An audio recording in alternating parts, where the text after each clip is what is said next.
morning and happening right now. Michael Cohen, ex-Trump attorney, is testifying publicly before the House Oversight Committee. So we've been taking a look at this 20-page opening statement that he has already released yesterday.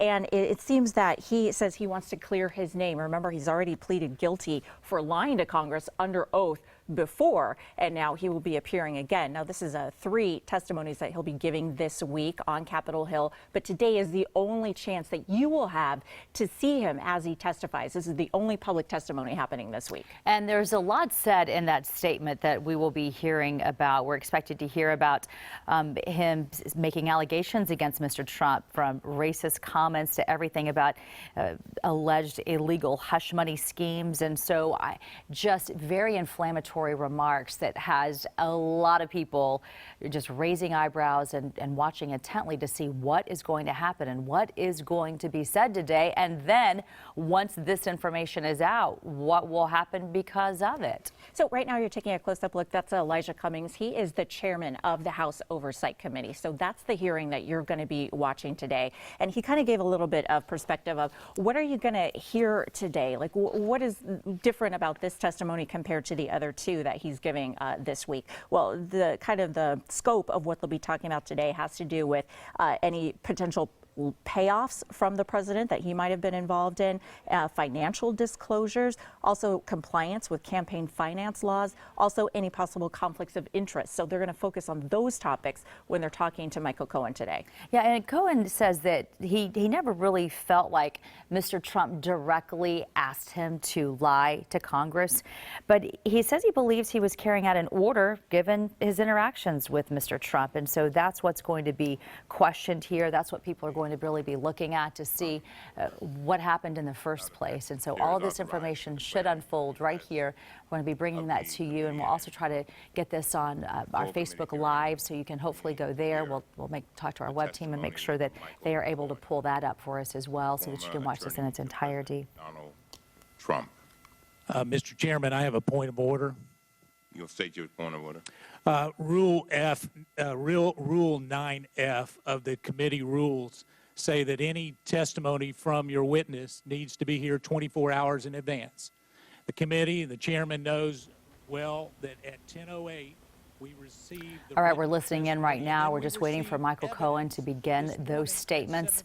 Again, bringing this to you live as it all unfolds this morning. Again, all involving a 20-page statement that has really, I would say, surprised a whole lot of people about the information, the inflammatory information that is alleged here. Well, he seems to be looking at answering the questions of what did the president know and when did he know it, particularly when it comes to WikiLeaks releasing those hacked DNC emails, and also a potential real estate deal in Russia. So that was one of the things that they say Cohen had lied about, is the timing of when those talks were happening and when they took place. But he does say that he knows he is a liar. Remember, he is convicted of lying to Congress under oath in his previous testimony, sentenced to 3 years in prison, which he is set to report to prison on May the 6th. That date was postponed, but it was for lying to Congress. And he says he knows, yes, he admits that he did lie. And he says that he's bringing with him some articles of evidence, if you will, some documents that he says will prove that what he is telling today to the American public and to the House Oversight Committee is the truth. And you mentioned WikiLeaks. If Cohen's allegations are true, it would be the first time anyone with knowledge has said that the president had advanced knowledge of the WikiLeaks dump of Clinton emails. And so that is going to be information that we'll be hearing for the very first time. Let's listen in right now. Alone at the table is important. Quote, holding your statement as long as you can so the other side can't chew it up is important as well, close quote. And so it was advice that our witness got for this particular body. And Mr. Chairman, when you were in the minority, you wouldn't have stood for it. And I can tell you that we should not stand for it as a body. Let me say this. Chairman? Let me say this. Mr. Chairman? Yes. Katie Hill. I move to table. Mr. Chairman? Is there a second? Mr. Chairman? Mr. Chairman, I was asking to be recognized before the motion. The vote is so in tabling the motion. You know who had this To material postpone. before all the Excuse members me, of the committee? excuse me. CNN had it before Sir. we did. CNN had the exhibits Sir. before we did. Well, I just wanted to be recognized. Yeah, well, The vote is on tabling the motion to postpone. All in favor say aye. All opposed say no. No. The ayes have it. I appeal the ruling of the chair. Yes, I can assure you it's in the rules. I appeal the ruling of the chair. Do the rules matter, Mr. Chairman? I Move to recognize table. the gentlelady. Move to waive the rules. There's a motion to Move table. to table. Chairman. The vote. Move She to made table. two motions. What's the motion? The vote is on tabling. I move to table the appeal to the ruling of the chair. The vote is on that. All in favor say aye. All opposed say no. No. The ayes have it. I ask for a recorded vote, Mr. Chairman. Very well. The clerk will call the roll.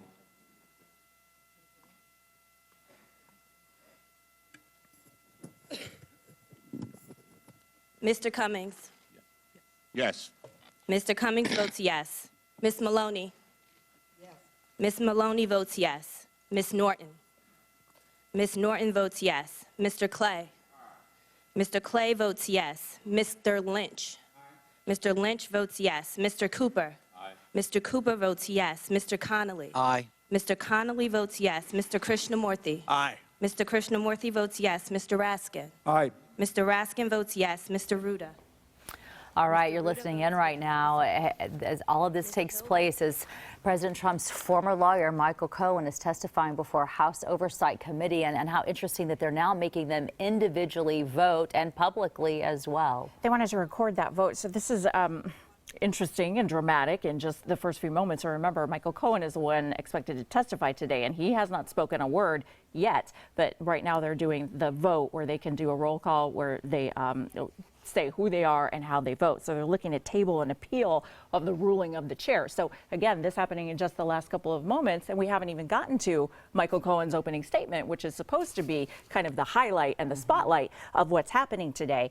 When we're taking a look at what you can expect after this is when he will present his opening statement, and then the committee will have a chance to question him further. So he is expected to be testifying into the afternoon. So this is going to be hours. But remember, at the same time, we also have the president overseas in Vietnam right now meeting with the leader of North Korea, Kim Jong-un, talking about denuclearization. So we have two really big developing headlines today that are happening simultaneously. And during that news conference this morning, we were closely trying to listen with all the translators. It was a little difficult to tell what was being asked because it was coming out from many different languages. And we were trying to tell if they were asking him about Michael Cohen and how he felt about everything that would be developing today. And it was very difficult to tell if they were able to ask Mr. Trump anything this morning. We didn't see messages coming out of there, but a lot in this 20-page document and a prepared testimony, including Cohen will say that he listened as Mr. Trump's confidant, Roger Stone, told the then presidential candidate in July 2016.